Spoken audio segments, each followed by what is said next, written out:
Good evening, all of you. I am Nikita. I welcome you to Byju's exam prep. I hope all of you are doing fine, hale and hearty, right? And staying safe. So, let's begin with our session for today, which is about acing snap poems and idioms. Okay, primarily I'll be discussing poems with you today, and we'll see some idioms also in between those poems. Now, what is the agenda of this session? See, the idea behind it is that while we've seen this, that in Snap slot 1 and slot 2, you've had total three poems, right? Three questions, 3 to 4 questions from three poems, right? So, which all poems have been asked? Let's see that. Three poems: Coromandel Fishers by Sarojini Naidu, Daffodils by William Wordsworth, and The Solitary Reaper again by William Wordsworth. These three have been asked. Okay, so are we here in the session? Give me a hi so that I get to know in the chat box. Give me a hi or a hello so that I get to know you are here.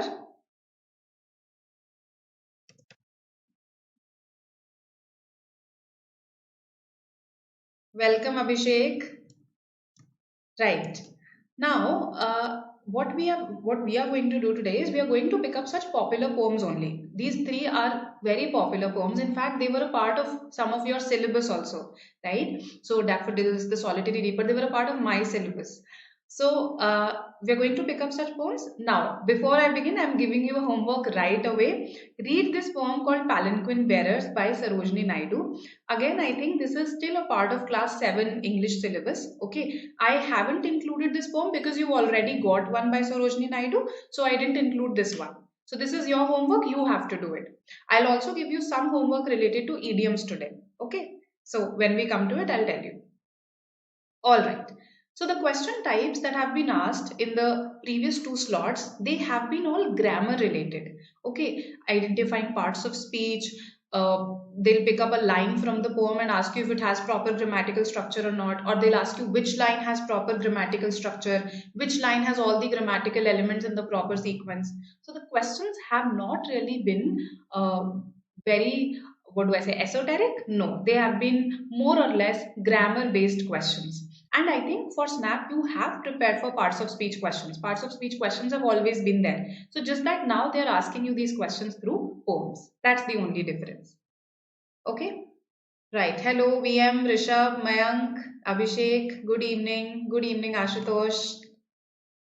Right. So now let's have a look at this poem. And if you're able to recall, you'll tell me which poem this excerpt has been taken from. Okay. So read this and then let's attempt two questions based on it. Yes.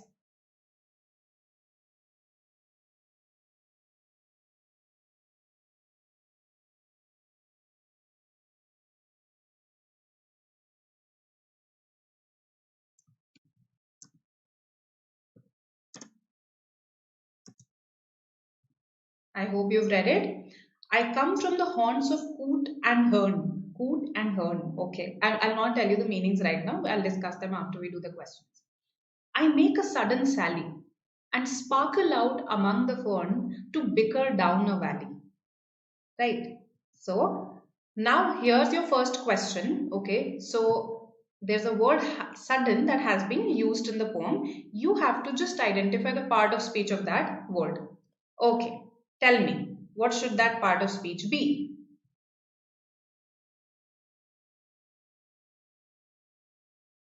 Is it a preposition, adverb, adjective, or verb?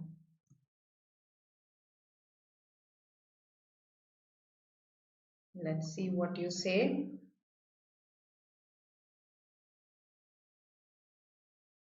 Good, Gunjan. This is an excerpt from The Brook by Alfred Lord Tennyson. Okay, Rishabh has answered. Others? All right, all right. So I'm getting adverb here. B. Others? What do you say?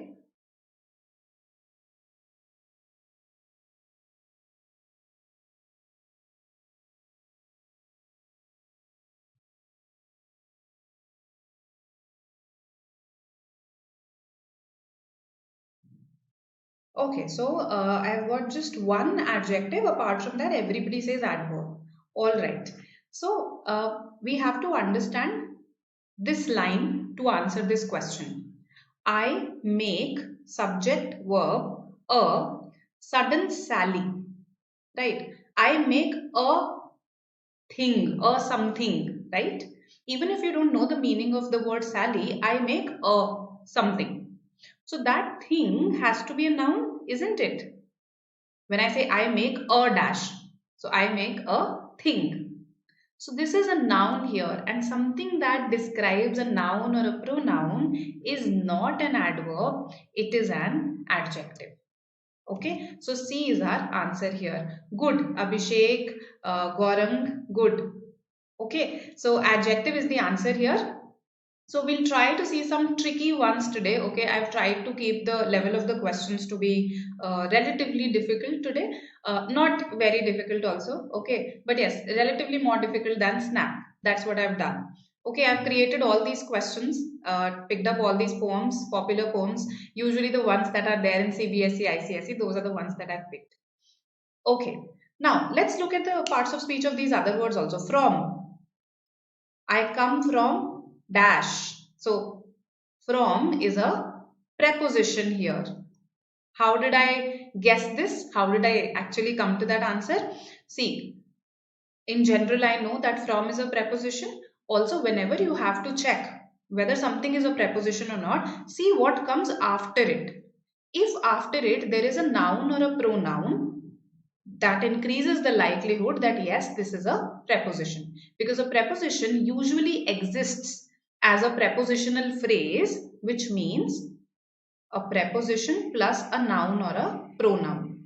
This noun or pronoun in grammar is called the object of the preposition. Okay, object of the preposition. So from dash, from what? From haunts. Haunts are like adda. Okay, those are called haunts. So from haunts of coot and hern, these are birds. Okay, so from is a preposition here. What about among?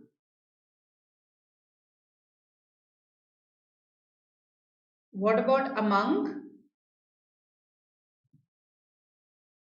Between, among, these are again prepositions. Okay, among what? Among the fern. Again, the object of the preposition here is fern. To bicker down a valley. To bicker down. Again, I know that down can be a preposition. It's usually either a preposition or an adverb. Yes. So how do I check whether it's a preposition or an adverb? Again, I see what comes later. So if it is followed by a noun or a pronoun, okay, and if I ask the question down what, and I get the answer, so down what? Down a valley. So yes, this is a preposition. So these other three words were prepositions that I had highlighted for you. Sudden was an adjective here, right? Sally was a noun. I think we have seen pretty much all the words here, and therefore we have done a parts of speech question pretty comprehensively. Right. Let's go to the next question. Okay. So which of the following lines, these lines that I've put here, is an independent clause? Independent clause. Now, before you attempt this question, let's see what an independent clause is. While Snap didn't ask this, it can ask this, and in fact, the knowledge of what an independent clause is will help you to identify whether a line has a proper grammatical structure or not. Okay, so let's see what a clause is. Right. So let's begin from the beginning, from what a phrase is. I discussed this in one of the other sessions also on Snap. A phrase is any group of words. Any group of words can be called a phrase.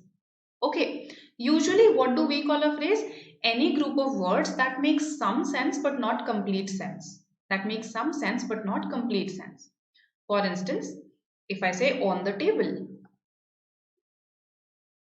on the board, in the room, right? So these are phrases. Okay. Now there are some special types of phrases. These special types of phrases, because I said that, just about any group of words out there can be called a phrase, right? Usually we restrict the term to those groups of words that make some sense but not complete sense. So now, what is a clause? Yes, good, Abhishek. A clause is actually a phrase that has a subject and a verb both. It is a type of phrase, a group of words that has a subject and a verb both. Subject plus verb. That is a clause. Now let's see what an independent clause is. This is a clause that makes complete sense, is a complete idea, can stand on its own 2 feet, okay, and therefore it usually it makes a sentence. A sentence can have multiple independent clauses, ठीक है, but एक independent clause क्योंकि वो complete sense बनाता है, वो एक sentence बनाता है, ठीक है. I hope this makes sense to everybody. What a phrase is: a group of words that make some sense but not complete sense. A clause, a special type of phrase that has a subject and a verb both. Independent clause, a sentence. If I put it very, very simply, a clause that can stand on its own 2 feet and hence a sentence. Okay? So, now what I've asked you here is which of the following lines is an independent clause? Let's see what you say. Okay, so I've got one response already. Others, what do you say?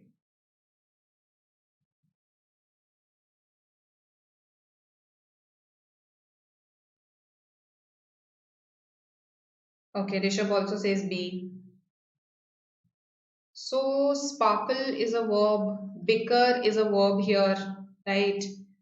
Come is a verb, make is a verb. So these are the verbs, right? Now, how did you decide that B should be the answer? The verbs are present in pretty much all the lines, aren't they?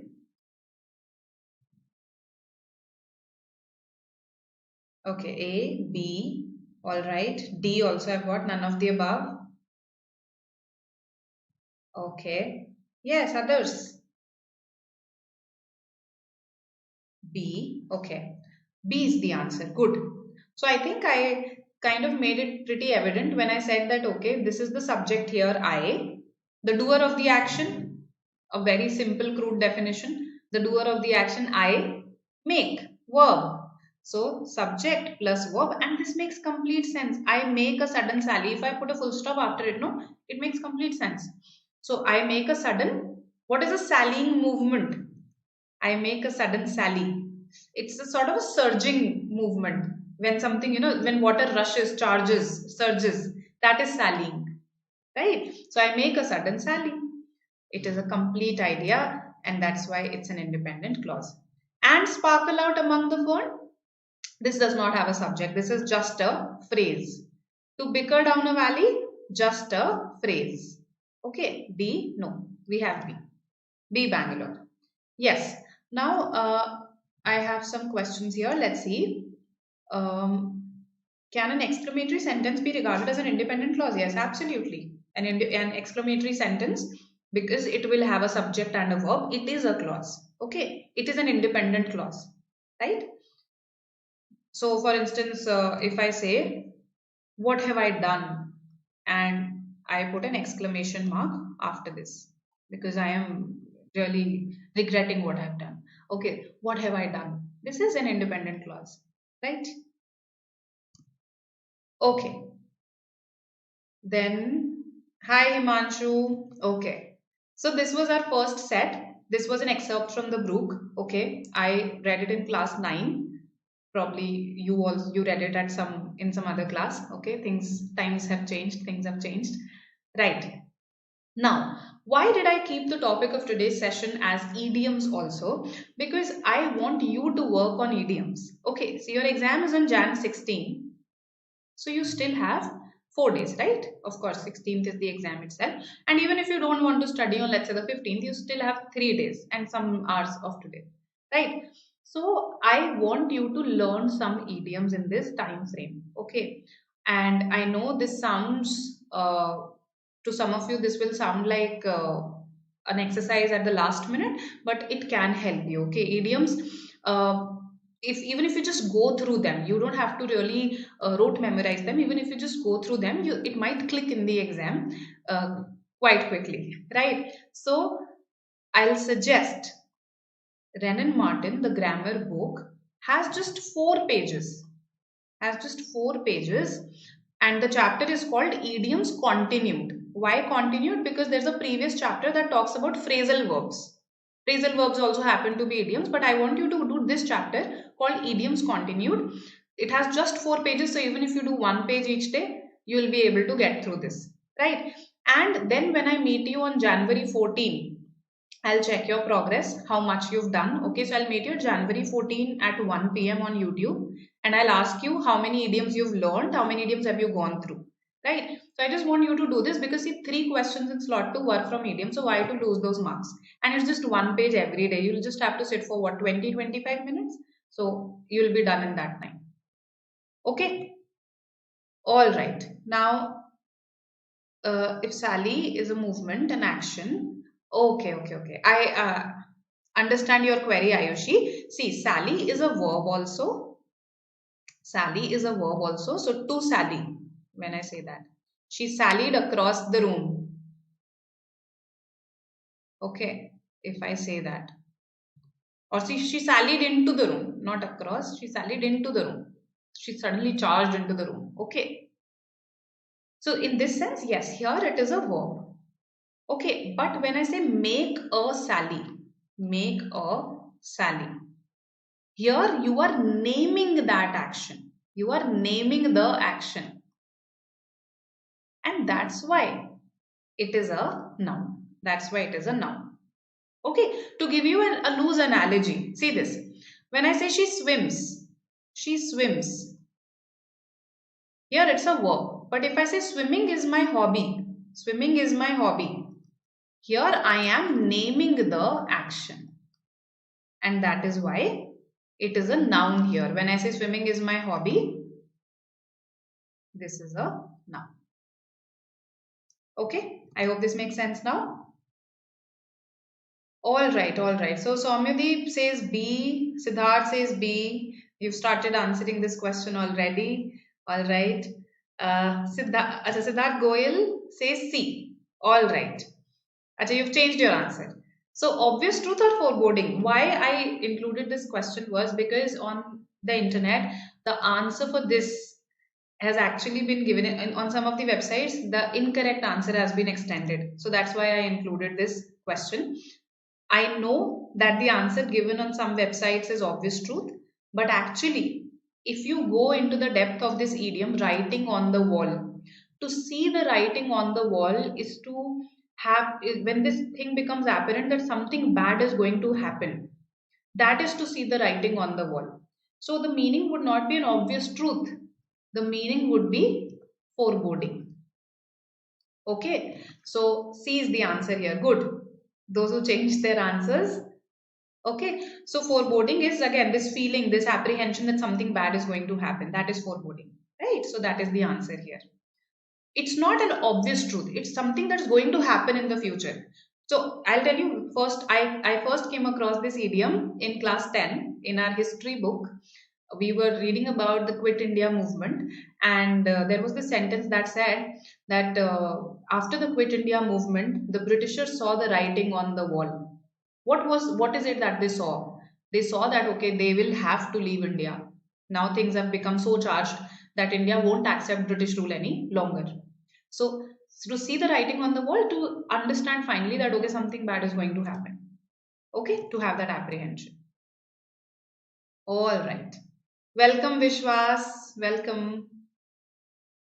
Exam में B ही होगा ना, नहीं exam में सी mark करना. See these answers they have. Okay, just a second. Why not prediction? So prediction is a neutral word. A prediction can be a good prediction also, no? A prediction can be a good prediction also. So it's a neutral term there. Foreboding fits because this is the idiom has a negative connotation, and so does foreboding. Okay, negative connotation. All right.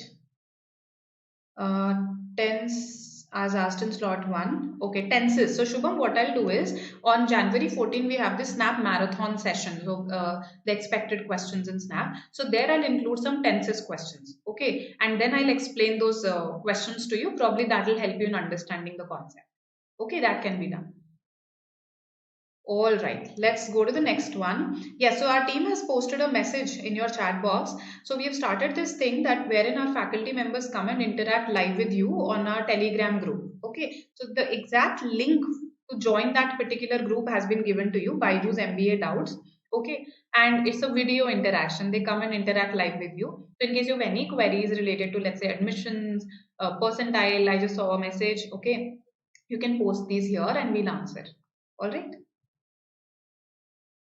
Okay, let's go to the next set now. Read this. I am dotted silver threads dropped from heaven by the gods. Nature then takes me to adorn her fields and valleys. What do you think we are talking about here? I am dotted silver threads dropped from heaven.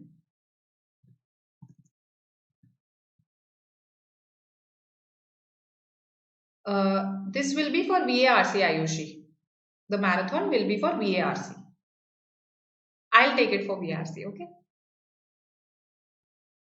So I am dotted silver threads dropped from heaven by the gods. Nature then takes me to adorn her fields and valleys. We are talking about rain. Okay, so this is an excerpt from this poem called Song of the Rain or the Song of Rain, something of that sort. And this has been written by Khalil Gibran. Okay, yes, absolutely. So there's this lag now, so I receive your answers a little late. Absolutely, all of you are correct. Rain.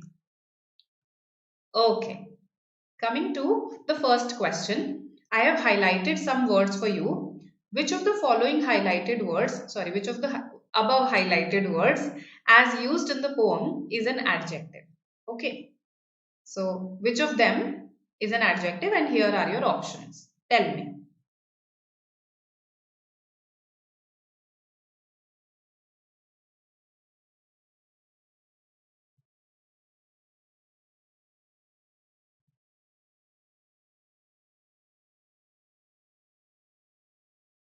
Let's see what you say.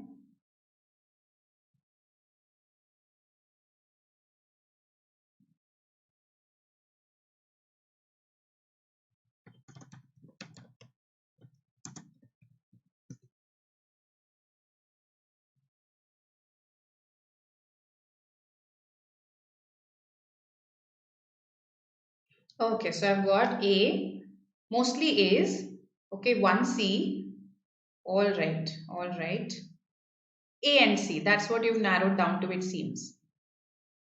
So, I am looking for adjectives. Dotted has been used for threads, right? Dotted threads. So, we are talking about rain. Yeah. Okay. So, that's why this is an adjective, because it is describing a noun here. Okay. Now, the thing is, while some of you must have thought that dropped is a verb, some of you must have thought this, it is not a verb. It is acting as an adjective here. It's a special type of adjective, in fact. Okay, I'll just tell you. Let me give you an analogy again. Through that, let me explain this. If I say, the car parked in the street, the car parked in the street is mine.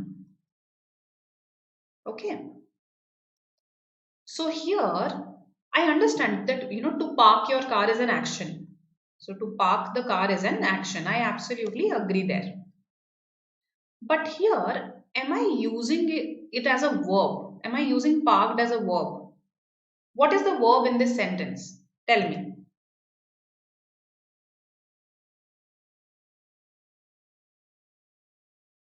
The verb in this sentence is?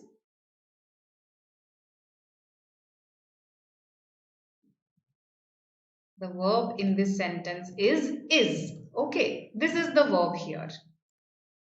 Basically, you are just trying to say the car is mine. ये car ना मेरी है. अब आपने और details दे दी car के बारे में. You gave me more description about the car. Okay, कौन सी car? Which car am I talking about? The one parked in the street. This entire phrase is simply describing the car. Okay, it is simply describing the car. It is an adjective here. It's acting as an adjective here. Okay, similarly, dropped there is not a verb. Okay, I am talking about those threads that have dropped from heaven. कौन से threads? अब मैं threads को further describe कर रही हूँ आपके लिए. Dropped from heaven. So dropped is not a verb here. It is describing threads. It is an adjective. Okay, and these are special types of adjectives. I told you that. What did I mean by that? See, when verbs, and particularly the third form of the verb, when the third form, dropped, okay, third form of the verb acts as an adjective, when it acts as an adjective, so this is a usual happening, okay, there's a rule for it. When the third form of the verb acts as an adjective, it is called past participle. Okay, past participle. So this is referred to as past participle. It is an adjective. I hope this makes sense to everybody. So see, as I said, that I have tried to keep the questions relatively difficult. Okay, both 1 and 2 is the answer here. Dotted and dropped, both are adjectives. What is then? Which part of speech is then?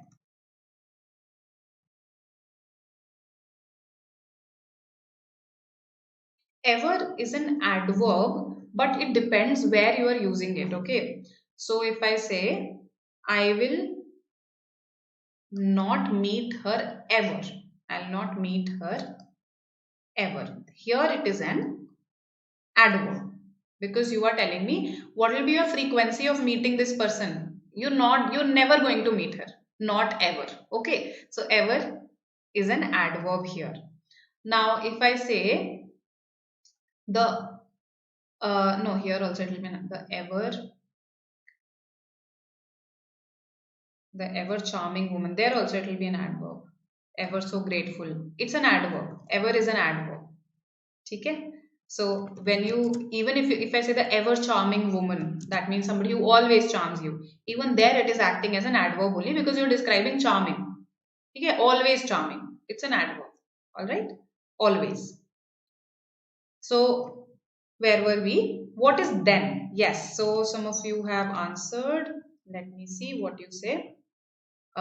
Conjunction, preposition, adverb. Okay. Nature then takes me. Okay, so it's answering the question when. When does nature take you to adorn her fields and valleys? Okay, it is an adverb, because it is telling me the when of the verb. Takes you when? Then. Okay, so verb के बारे में कोई भी additional information मिल जाए, when, where, why, how often, how much, ये सारे information जो भी verb के बारे में हमें मिलता है उसको adverb ही बोलते हैं. Okay, so any such details that we get about the verb, the adjective or another adverb, they become an adverb, right? I think you know the definition. Adverbs are words that describe a verb, an adjective or another adverb, right? And what sort of questions do they answer? Where, when, why, how much, how often, etc. Right? How do I take these examples and understand it? So basically, when I took this example, okay, I wrote this sentence and I thought that, okay, what is ever doing in this sentence? See, parts of speech, they are very active. Each of them has a role. Each of the words in a sentence has a role, and that role is called a part of speech. So I thought ever कर क्या रहा है इस sentence में, ऐसे सोचा मैंने, ठीक है. Ever ये बता रहा है कि मिलेगा या नहीं मिलेगा, okay, और कितनी बार मिलेगा या कभी भी मिलेगा या नहीं मिलेगा, right? So it's describing meat, it's describing the verb, and anything that describes the verb is an adverb. That's how I saw it. Okay, so apply this to some other sentences. So then is an adverb. I hope this is clear. Dotted and dropped were adjectives. Now, coming to the second question here. Which of the following lines, these lines that I've mentioned, one or more of them have phrases that are not clauses. Phrases that are not clauses. Okay, why have I written this? Because see, I said broadly every group of words out there is called a phrase. What does that mean? It means that every clause is also a phrase. I hope I'm not confusing you. If at any moment you feel confused, you just stop me and ask. Every clause is a phrase because ultimately वो group of words तो है ही ना. But it's a special type of phrase, right? So every clause is a phrase, but we can't say that. But every phrase is not a clause. Her clause phrase होता है पर हर phrase clause नहीं होता because एक clause के लिए एक special requirement आ जाती है कि सब्जेक्ट और वर्ब दोनों होना चाहिए राइट सो मैं आपसे पूछ रही हूँ क्वेश्चन में कि कौन सी लाइंस में फ्रेजेस तो हैं पर वो फ्रेजेस जो क्लॉजेस नहीं है okay so actually you know this is a common understanding of phrase common understanding जब भी मैं फ्रेज यूज करती हूँ ना उसका यही होता है कि वो क्लॉज नहीं है so I didn't really need to write this I wrote it one to make you understand and second to confuse you ठीक है so let me see what you mark is the answer.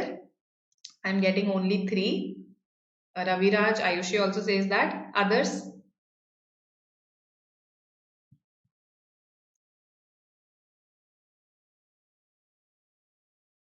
Okay.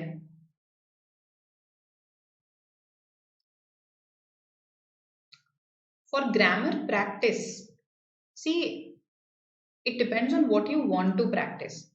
For instance, if you want to practice fill in the blanks, you don't really need to go to any website. Renan Martin is full of fill in the blanks. Its exercises are full of fill in the blanks. If you want to practice sentence correction, although, and you know, for Snap, your sentence correction is not going to be of a very high level as such. Okay, so otherwise, if students ask me that, okay, if they want to practice sentence correction, then the Bible, the highest level for sentence correction is GMAT official guide. That's the highest level out there. But I won't suggest you this for Snap. इतना difficult कुछ नहीं आता है Snap में. ठीक है. Otherwise, websites that can give you some practice. These can be grammar.ccc. Okay, there is this website. It has some exercises. Even the British Council website. Just see what the website is. Just type British Council website. आ जाएगी .org करके कुछ होगा. That has some exercises that can help. Then grammar ESL, English for English as a second language, ESL website. This has some exercises, so it's pretty scattered. I can't give you, in fact, there is no one website that prepares you for entrance related grammar particularly. ऐसे dedicated websites नहीं है. Okay, so over the years I have also looked up various websites for various purposes, right? So these are some that I can suggest to you. ESL, English as Second Language, British Council website, and this is grammar. The CCC stands for Capital Community College. Okay. All right. Okay, Abhishek, I'll do that. For proverbs, I'll do that. Okay. Let's understand the answer for this question. B is what you've said, only 3. Okay. Phrases that are not clauses. Now, her fields and valleys. Yes. Okay. By the gods is also a phrase, isn't it? By the gods. So is this a clause? By the gods, is this a clause? I understand that nature then takes me, this is a clause. ये वाला part तो clause है. This is a clause, okay. Similarly, this is also a clause. But this is a phrase and this is also a phrase. So which of the following lines has phrases that are not clauses? Shouldn't you answer both 2 and 3 here? Acha, you thought that probably because of this, you actually rejected 2. But I didn't say that it only has these phrases that are not clauses.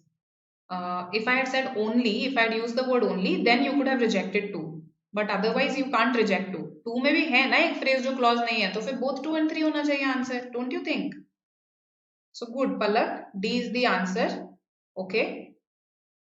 You confused me also for a bit there. Both 2 and 3. That's what I had in mind when I framed this question, because I didn't say na only phrases. It should consist of only those phrases that are not clauses. ये है ना phrase एक इसमें. So this plus this, both 2 and 3. Good.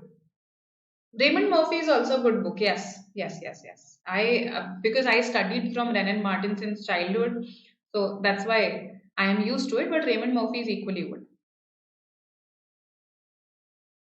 Okay, now let's come to an idiom. This is again, these are for your previous year idioms. Some of these are very easy. Okay, so against the clock means what?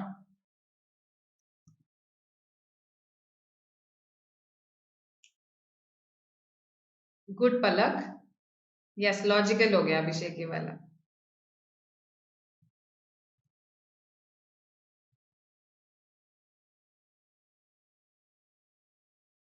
So the idiom against the clock means what?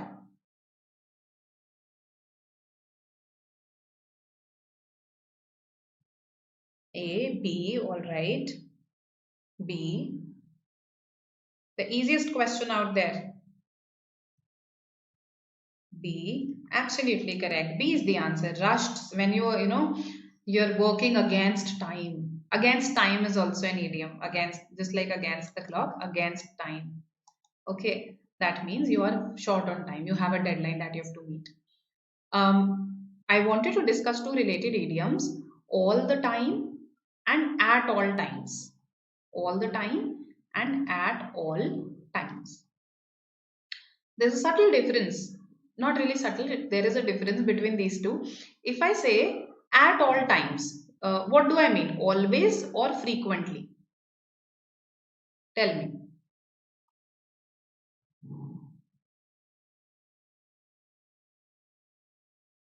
B is the answer there. Absolutely correct. Those who've marked B. It's not about going back to the past. So, at all times, the invigilator tells you, you must keep your camera on. It's an online exam, let's say, and the invigilator says, you must keep your camera on at all times. So, it means always. Okay. If I say, no, always, always. At all times is always. Okay. If I say, we used to hang out all the time. We used to hang out all the time. Out all the time. What would this mean? Always or frequently?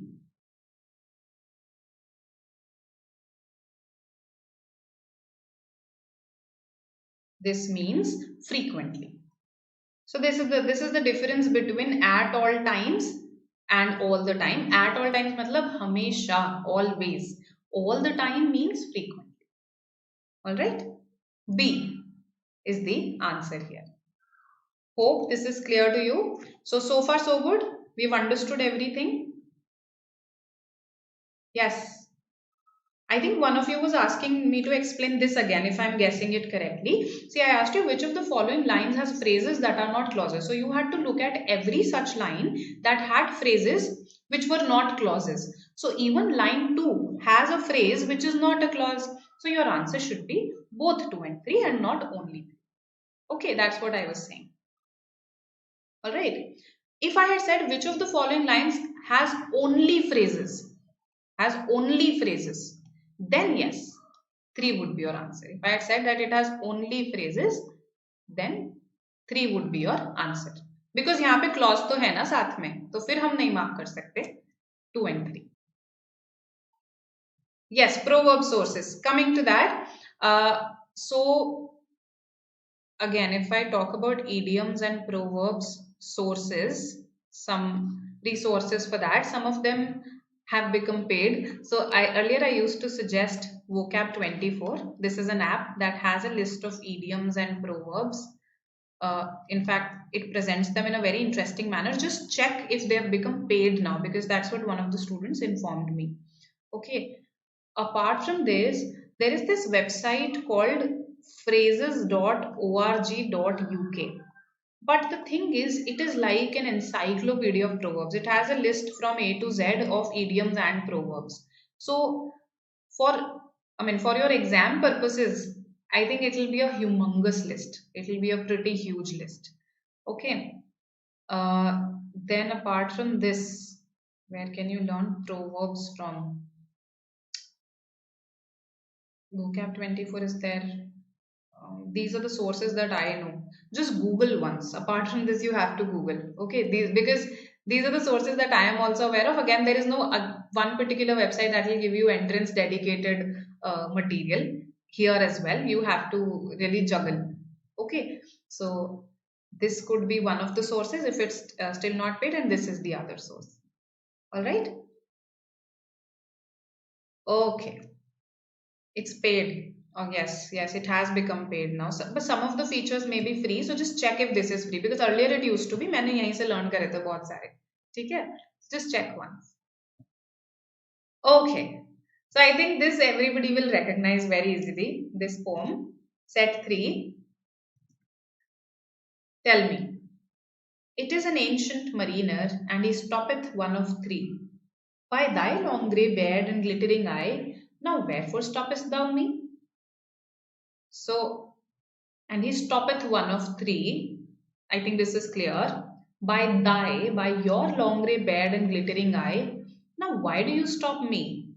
That's what this person is trying to say. एक ancient mariner है, उसने one of the three people कोई जा रहे होंगे उनको रोक लिया. So उसने कहा, ओ भाई long grey beard वाले person और glittering eye वाले person, मुझे क्यों, हमें क्यों रोक लिया, मुझे क्यों रोक लिया, one of three को क्या ना, उसने मुझे क्यों रोका. So very simple actually, but of course has been written in old English, that's why it becomes complicated. Okay, so this is an excerpt from the Rime of the Ancient Mariner, okay, by Samuel Taylor Coleridge, and I think again we read it in class 9 or 10 perhaps, 10 I think, 10th mein tha. Okay, question 1. What do you say? Part of speech of the word glittering as used in the poem.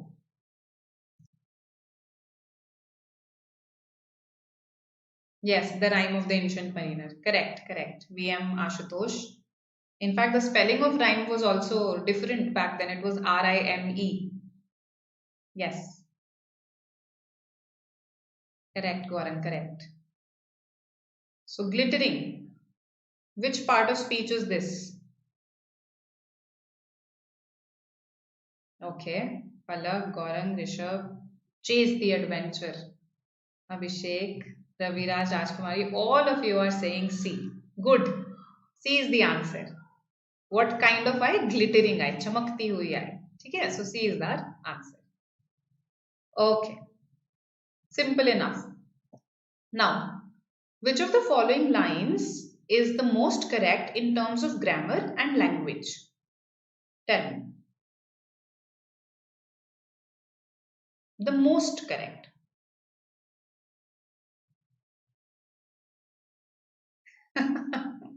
Good one, Vicky.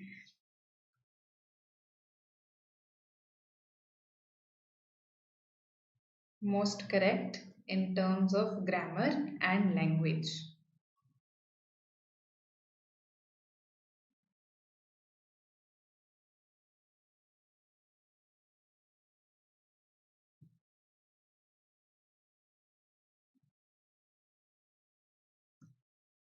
One, two, all right.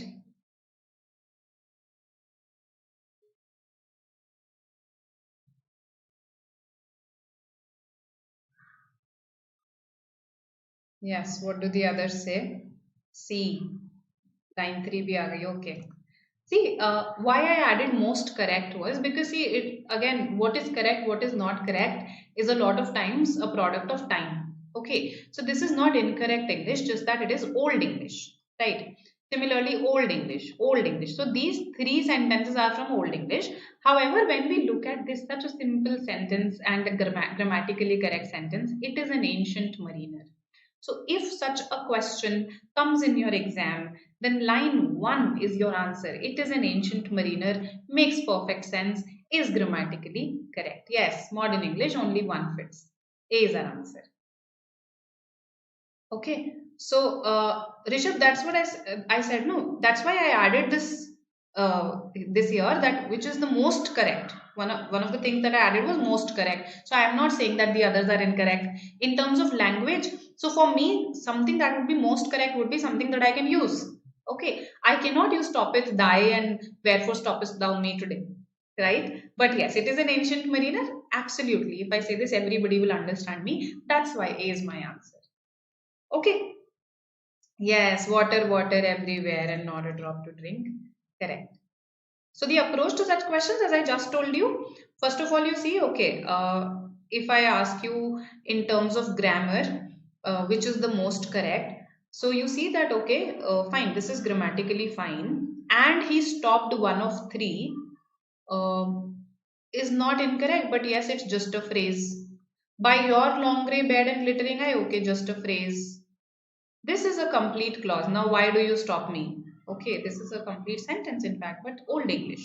So, three of them are in Old English, two of them are mere phrases, not even complete ideas, complete sentences. So, this is what you can use to eliminate here, right? Otherwise बहुत simple sorted answer है ना, ये हमें समझ भी आ रहा है, ये मॉडर्न इंग्लिश भी है, ग्रामेटिकली भी करेक्ट है, यही आंसर होना चाहिए, ठीक है, ज्यादा सोचना ही नहीं. Okay, now here's an idiom for you. Again, I know that you've done this.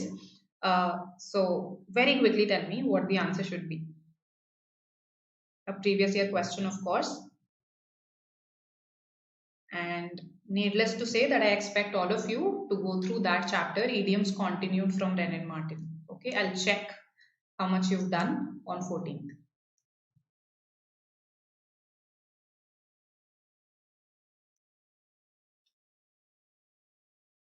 Okay, so Palak, to answer your question, let's say you knock on someone's door, right? And they ask you, who is it? They're asking, who is it? They're not asking, who is he or she?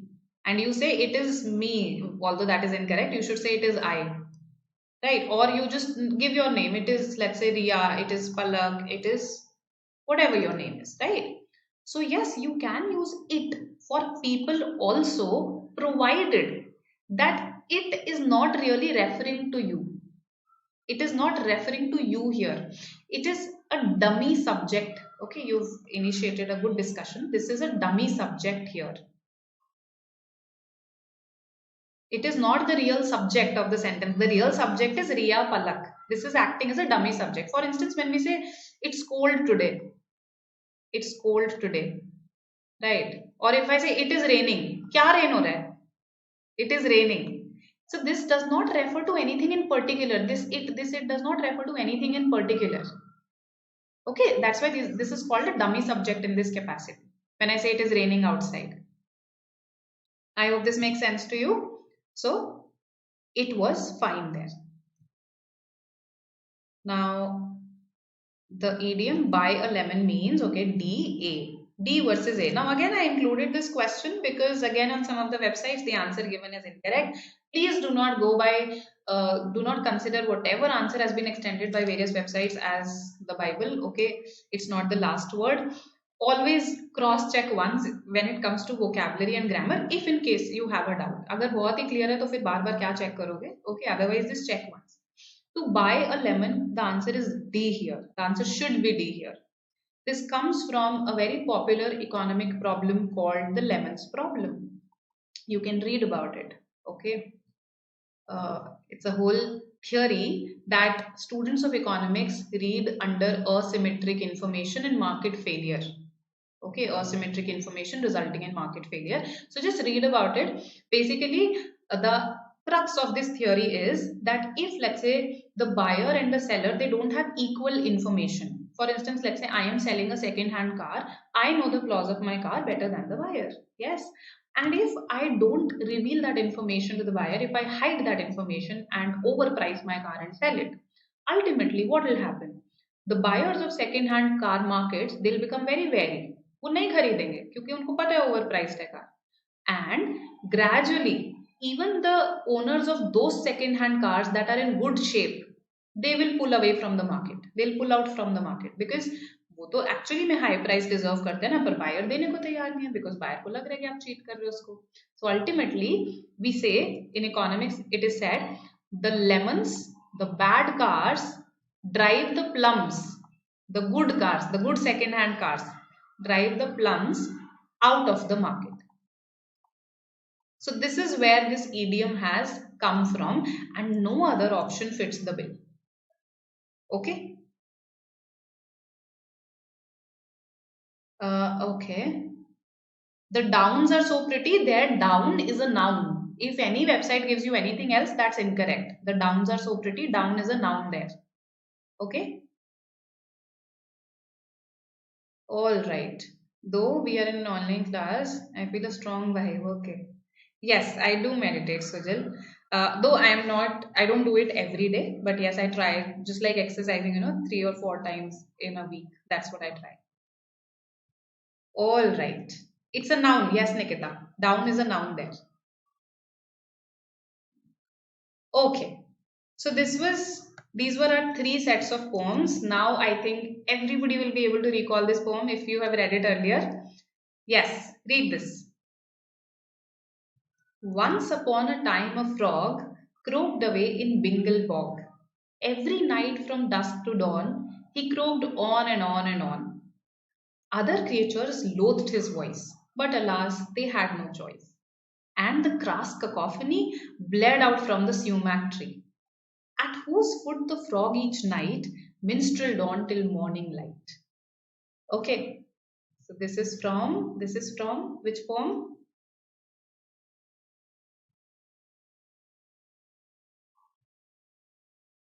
Let's see what you say.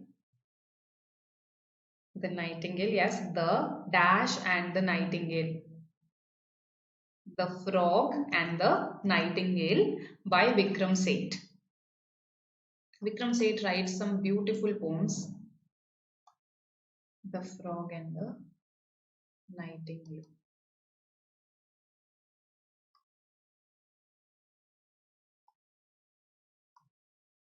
Okay. Yes, absolutely correct, Gaurav. Now, question 1. Which of the following, as used in the poem, is a preposition? I've highlighted these words for you.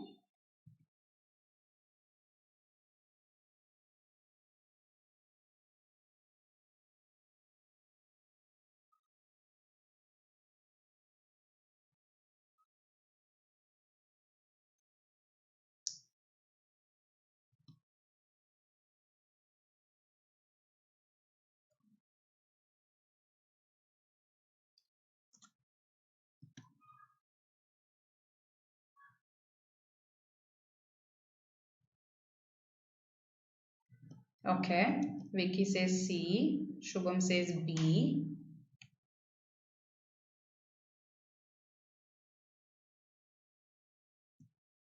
All right.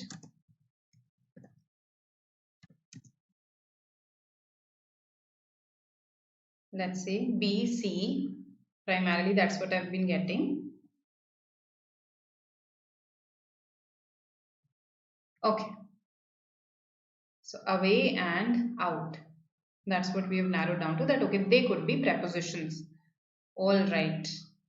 Uh, the check that you can apply. I told you that for a preposition, when you put the preposition and ask the question what or whom, you should get an answer. For example, when we ask down the valley, down the valley, down what? The valley. When we asked among her friends, if I say that, among what or whom, among whom, her friends, I'm getting an answer. Okay. Croaked away what? Are you getting an answer? Croaked away what? I am not getting an answer. When I say croaked away what?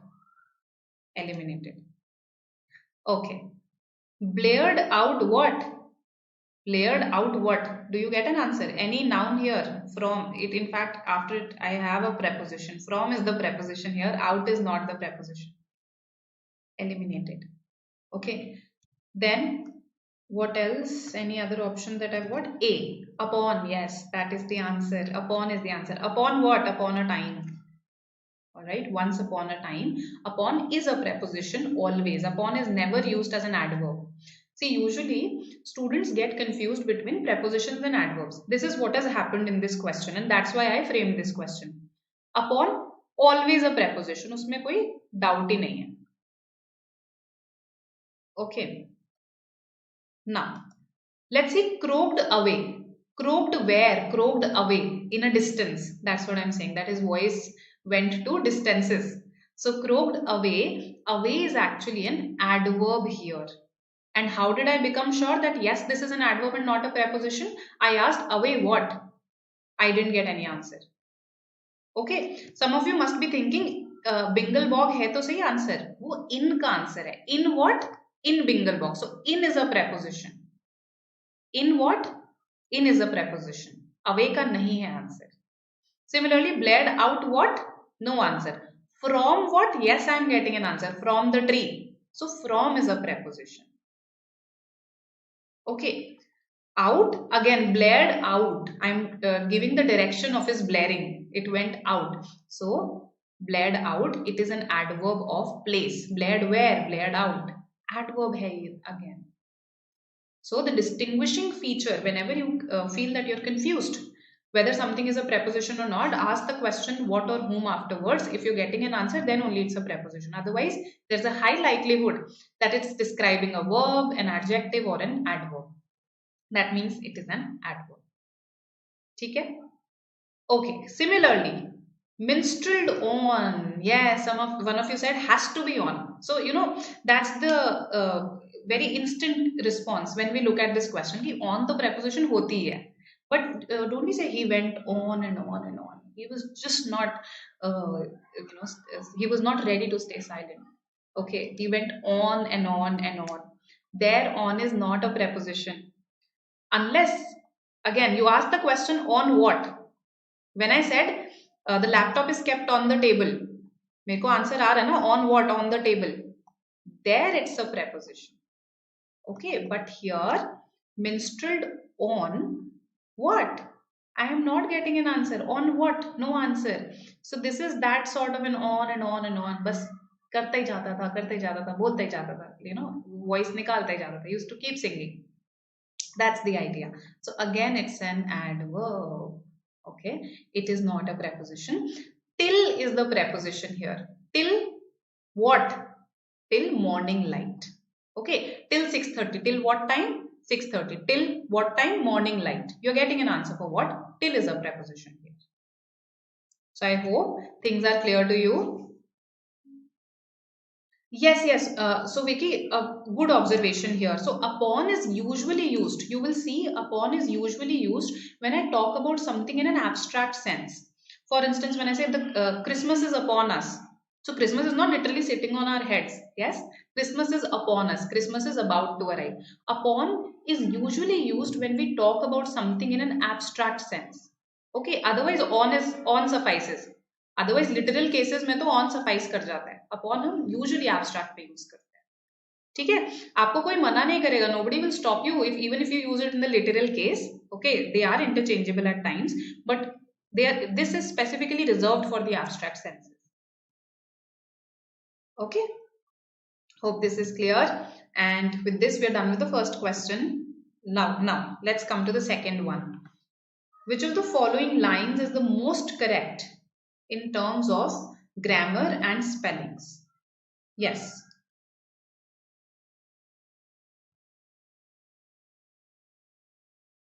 Welcome, Gaurang.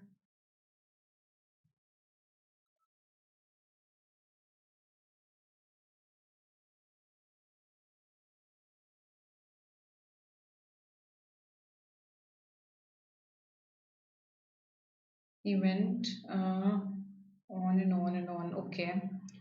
So yes, it is telling me about the continuation of some movement. Continuously. Frequency. It's an adverb of frequency.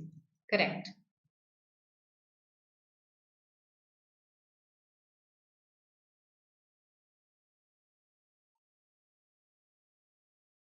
Okay, I've got C, A. All right. A. Okay. So line 5 and 6. What makes you think that 5 is a better option? Those who've marked A, line 5. So what do you think is wrong with 6? But alas, they had no choice. There's nothing wrong with 6. It just has an interjection, alas, that's it. But grammatically it's fine, but alas, they had no choice.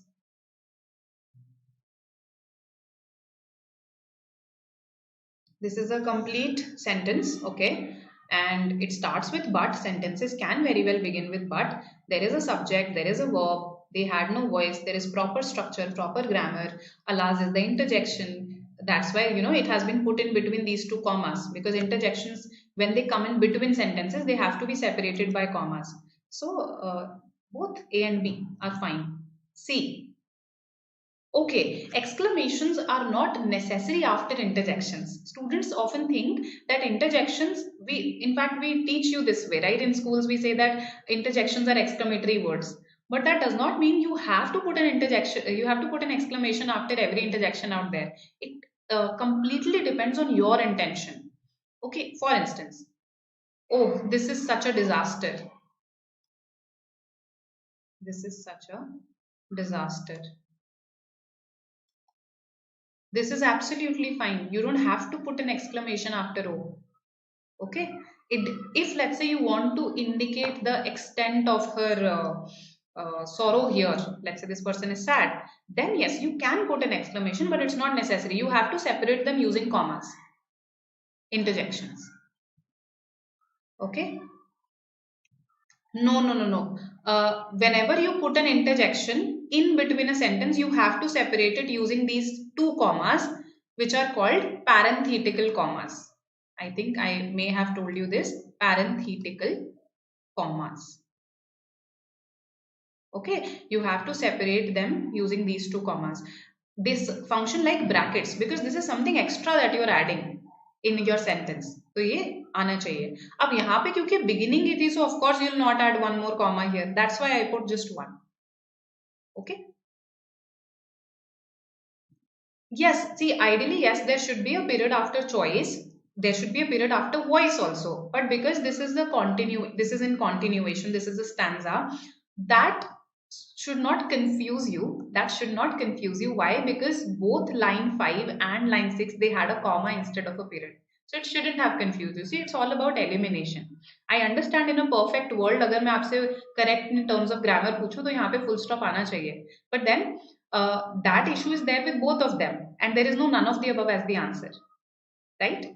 So C, both A and B are fine. Line 4 is incorrect in terms of spelling. This on should be this. Okay, so that's why we'll eliminate this. Okay, hope this makes sense. Okay, now some people can down a whole chicken meal. Yes, some people can down a whole chicken. Some people can down a whole chicken. Which part of speech is down here?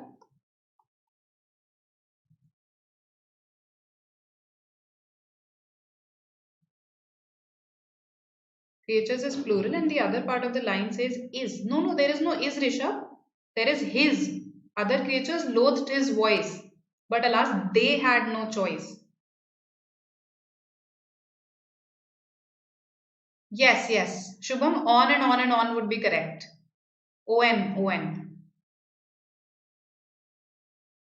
So other creatures loathed his voice, frog ka voice. His has been used for frog. Creatures hated his voice. वही तो गाता रहता था. He kept croaking. Acha, so some people can, okay, so there are some discussions, chats happening in the chat box. Let me only answer this. Some people can down a whole chicken. Down is a verb here, okay? Because they can perform an action, the action of downing something. Gatak lena, okay? That way it has been used. So it's a verb here, right? Okay.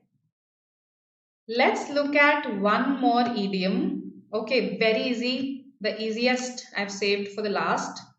So tell me what the answer for this one should be.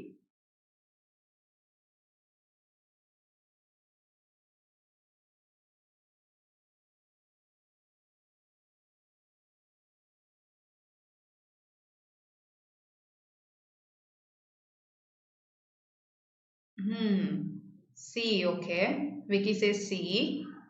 You are exceptional and or wonderful. All right. Others?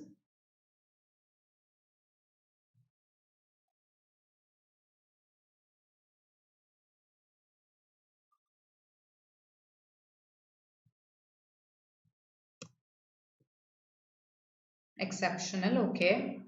Absolutely correct. It's C. Okay. So I wanted the last question to be an easy one, to be a breather for you. Okay. And this was about today's session. We've talked about poems, we've talked about idioms, but this is not it. In the next session on January 14, uh, I think I'll include two more sets on poems, right? So I'll include two more sets on poems. Plus, I'll ask you some idioms questions, okay? And I expect you to have read some of them from Renan Martin. By some, I mean the chapter on idioms continued. Okay, the previous chapter that is on phrasal verbs. Okay, all right. So a longer session. Just a second, just a second. Okay, yes, sure, Shubham. So the next session we can keep it a little longer, definitely. Okay, I don't mind. And this is it about today's session. So I'll see you now on January 14 at 1 p.m. In case you have got some of your results and you are expecting calls, I think you should join this CAT PIVAT program, right? Gautam sir and Srinivas sir are heading this. They'll be mentoring you. Okay. You can call this number for queries. Okay, then this is a batch that is running right now. It's a CAT 2022 batch. Okay, Saral sir, Vikas sir, and Sonojam sir are teaching in this. So, in case any of your friends are interested in joining this, you can always tell them. This is a list of our faculty members, right? So, I hope you know all of us. Okay, thank you, Urvashi. And yes, if you found value in the session, very, very important, please press the like button. I have worked really hard for this one. Okay. And I'll bring you some really good questions in the January 14 session as well. Right.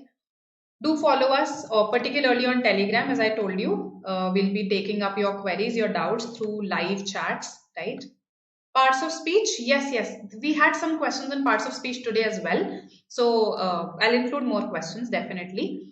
More idioms, yes. So today I deliberately gave you less idioms because I wanted you to make in that effort, okay? I just added the name idioms in the title so that I don't forget and so that you don't forget that you have to work on idioms. In the next session, I'll bring more questions, okay? I'll bring some match the following questions and more such questions, okay? All right. So this is it from my side. I hope I've answered your queries. Welcome all of you. See you next time. Bye. Have a great day ahead, whatever is left, and do learn some idioms. Okay. GDPI prep for OMETs. Okay, Vicky. I'll convey this. Okay, I'll convey this, and our team will conduct some sessions on that. Okay. Welcome, Ashutosh. Welcome, Shubham. Bye.